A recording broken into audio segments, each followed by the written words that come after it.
Hello students, in this video we will discuss the last topic of Unit 1 of paper real analysis.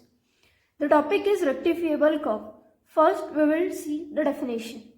Here a continuous mapping gamma of AB into RK, that is gamma from interval AB into RK is a continuous mapping and this gamma is called as curve. Now if this gamma is 1 1, then it is called an arc. That is, if gamma of x1 is equal to gamma of x2 implies that x1 equals to x2 for x1 x2 belongs to interval AB, then this gamma is called as an arc. If this function gamma gives same value at the endpoints of the interval, that is at A and B, that is if gamma of A is equals to gamma of B, then gamma is called as closed curve. Now we choose a partition P of AB. Say that P is a partition of AB, then the curve gamma on the partition P. We have to define this function on the partition P and we define it as capital lambda of PR is equals to summation of I from 1 to n gamma of xi minus gamma of xi minus 1. Then what will be the length of the curve? The length of the curve gamma is defined as capital lambda of R supremum of capital lambda P of R. And if this length is finite, that is less than infinity, then this curve is called as rectifiable curve. Further, we will discuss one theorem on rectifiable curve. In this theorem, it is given that lambda dash is a continuous function on interval AB and we have to prove that gamma is rectifiable on AB, that is capital lambda of R is equals to integral A to B gamma dash of T dt. So we will start proof with given. We have gamma dash as continuous function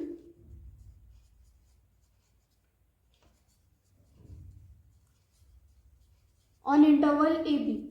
As it is continuous on AB implies that it is uniformly continuous on the same interval AB.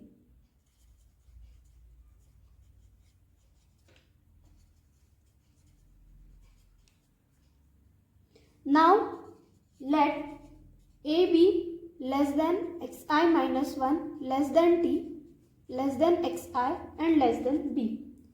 And we define mod of gamma xi minus gamma xi minus 1 to be equal to mod of integral xi minus 1 to xi gamma dash of t dt. And by property that if mod of integral f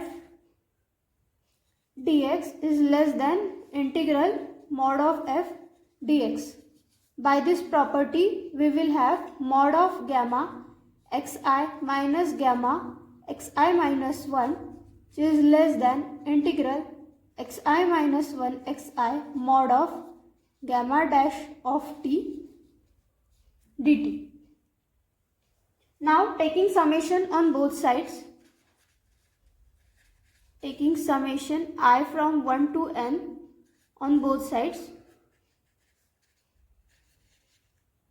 we get summation I from 1 to n mod of gamma xi minus gamma xi minus 1 which is less than summation I from 1 to n integral xi minus 1 xi mod gamma dash of t dt. Now by definition of rectifiable curve, we know that summation I from 1 to n gamma of xi minus gamma of xi minus 1 is capital lambda of P of R, where P is the partition of interval AB which will be less than.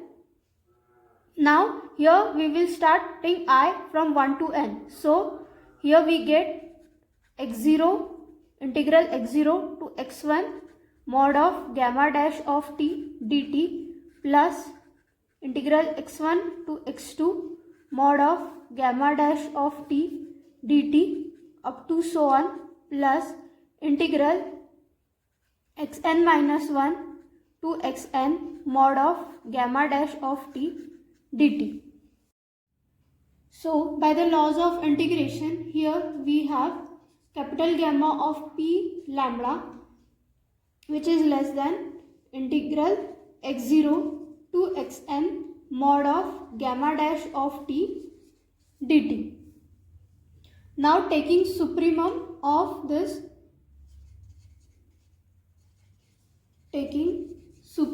for the partition P, we have supremum of capital lambda P of r, P of gamma, which is less than, here x0 is a and xn is b, integral a to b gamma dash of t dt. And by definition we know that supremum of capital lambda P of gamma is capital lambda of gamma, which is less than integral a to b gamma dash of t dt. We number it as 1. Now we prove the opposite inequality. Since gamma dash is uniformly continuous,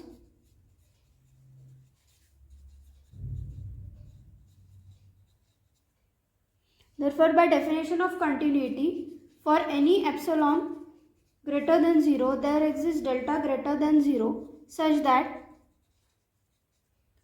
mod of t minus xi less than delta implies gamma dash of t minus gamma dash of xi is less than epsilon for t xi belongs to the interval ab. Number it as 2. Now let P be any partition of interval ab and xi minus 1 is less than t is less than xi such that mod of gamma dash of t is less than mod of gamma dash of xi plus epsilon. Now integrating this between the limits xi minus 1 to xi. Integrate within limits xi minus 1 to xi. So integrating this we get integration xi minus 1 to xi mod of gamma dash of t dt, which is less than integration xi minus 1 to xi mod of gamma dash of xi dt plus integration xi minus 1 xi epsilon dt. Now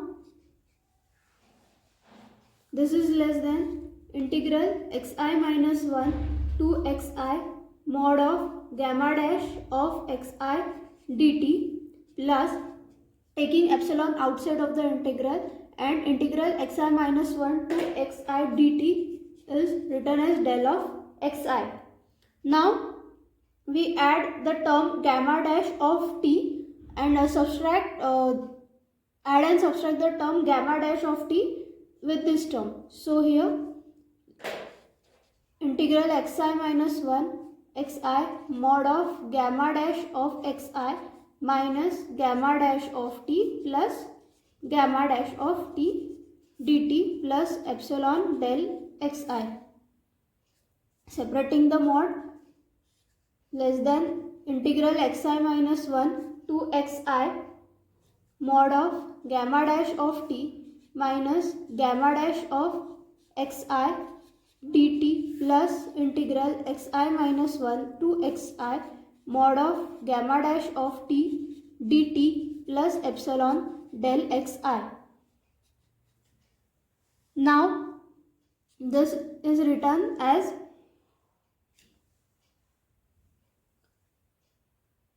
epsilon of del xi plus, taking this term as it is, xi minus 1 to xi mod of gamma dash of t dt plus epsilon del xi. Since we know that mod of gamma dash of t is less than mod of gamma dash of xi plus epsilon, from this we have gamma dash of t minus gamma dash of xi to be less than epsilon, and using this term we have written this term to be less than epsilon del xi.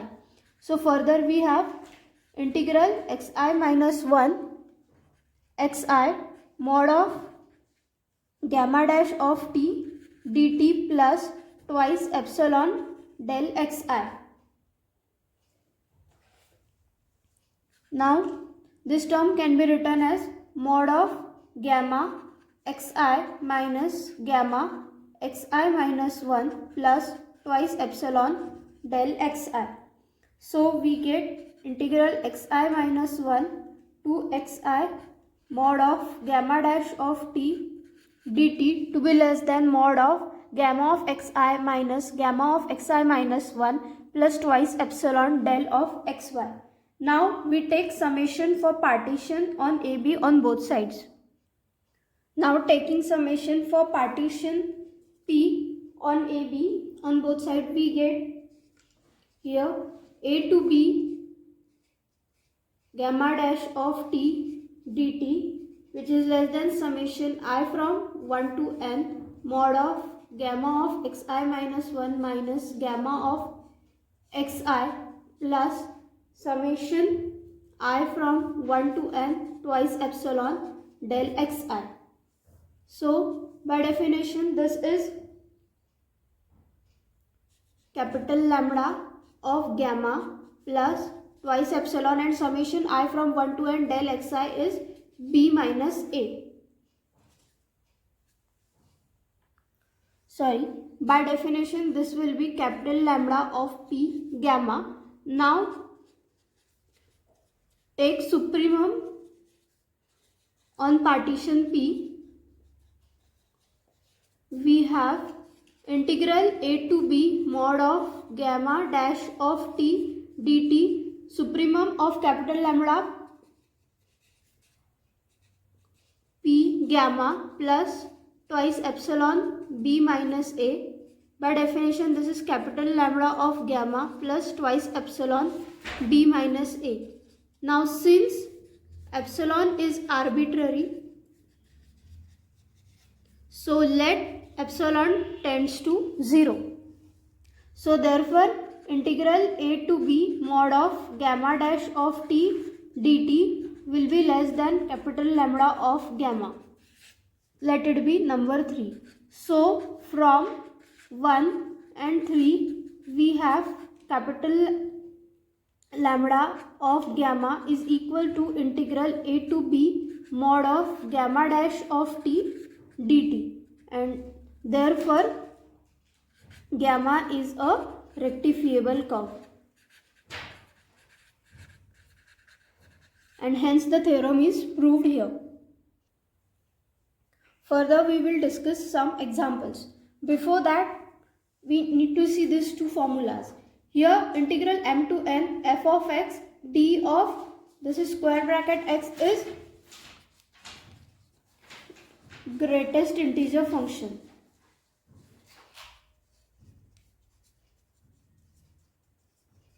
And this will be equals to summation j from m plus n to n f of j. And the next one is integral f d alpha, where f and here f and this alpha dash is Riemann integral function, and this integral f d alpha will be equals to integral of f alpha dash dx.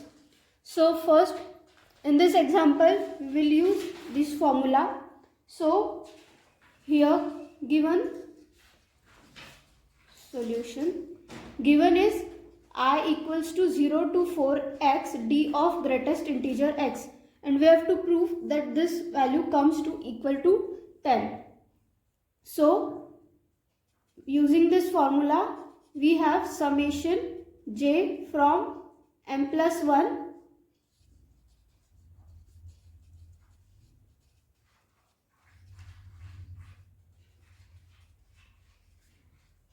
So using this formula, we have I equals to summation j from m is 0, so 0 plus 1 and n is 4, f of j. Here f of x is equals to x, so f of j will be equals to j. So summation from j 1 to 4 of j. So we have 1 plus 2 plus 3 plus 4, that is summation from 1 to 4. So this is equals to 10. Therefore, integral 0 to 4x d of greatest integer of x is equals to 10. So in this next example, we have to show that integral 0 to 2x square d of x square is equals to 8. So let I equals to integral 0 to 2 x square d of x square. Now using the formula integral a to b f d alpha equals to integral a to b f alpha dash dx. So comparing with this, we get f of x equals to x square, a is equals to 0, b equals to 2 and alpha is equals to x square. So alpha dash is equals to twice x. Therefore I equals to 0 to 2 x square d by dx of x square, that is alpha dash dx. So 0 to 2 x square twice x dx. So 2 integral 0 to 2 x cube dx. 2 using integration of x cube is x to the power 4 upon 4 and limits from 0 to 2. So taking 1 by 4 common, so 2 by 4 x to the power 4 limits from 0 to 2. So this becomes 1 by 2, 2 to the power 4 minus 0 to the power 4. So 16 upon 2, which is equals to 8. And therefore integral 0 to 2 x square d of x square is equals to 8. Now by using same formula, the third example is solution. I equals to 0 to pi sin x d cos x. Here f of x is sin x and alpha is equals to cos x. So using integral f d alpha is equals to integral f alpha dash dx, we have I equals to integral 0 to pi sin x, cos x derivative is minus sin x and dx. So taking minus common, we have 0 to pi sin square x dx. Sin square x can be written as 1 minus cos 2x upon 2 dx. So minus 1 by 2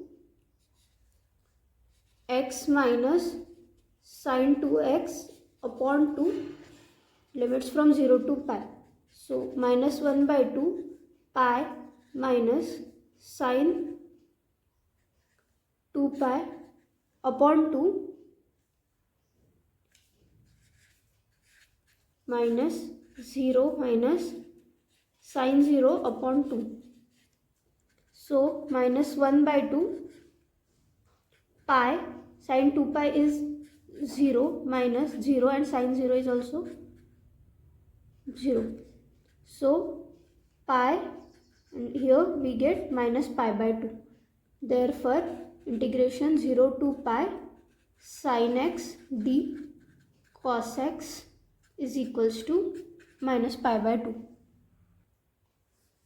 Next is, here we have to show that integral 0 to 3 x square d of greatest integer function x minus x equals to 5. So first we know the property solution. by property integral f of d alpha 1 plus alpha 2 is equals to integral f d alpha 1 plus integral f d alpha 2. So therefore using it implies 0 to 3 integral 0 to 3 x square d of greatest integer function x minus x is equals to integral 0 to 3 x square d of greatest integer function x minus integral 0 to 3 x square dx. So we name it as I1 and this as I2. So we have I is equals to I1 plus I2. So first we will evaluate I1, that is integral 0 to 3 x square d of greatest integer function x. So by formula we have summation j is equals to m plus 1 n f of j. So j 0 to 1, summation j equals to 0 to 1 to 3 f of j. Here f of x is x square, therefore f of j will be equals to j square. Therefore summation j from 1 to 3 j square. Therefore 1 square plus 2 square plus 3 square. We get 1 plus 4 plus 9, which is equals to 40. So now we evaluate I2, which is equals to integral 0 to 3 x square dx. So integration of x square is x cube upon 3 and limits from 0 to 3. So 1 by 3 common, 3 cube minus 0 cube, 27 upon 3, which will be equals to 9. Now we have I1 equals to 14 and I2 equals to 9. Therefore integral 0 to 3 x square d of greatest integer function x minus x equals to 14 minus 9, which is equals to 5, and hence this is proved. These are some examples which you can practice by your own. And here we have completed our unit 1 of paper real analysis. Thank you.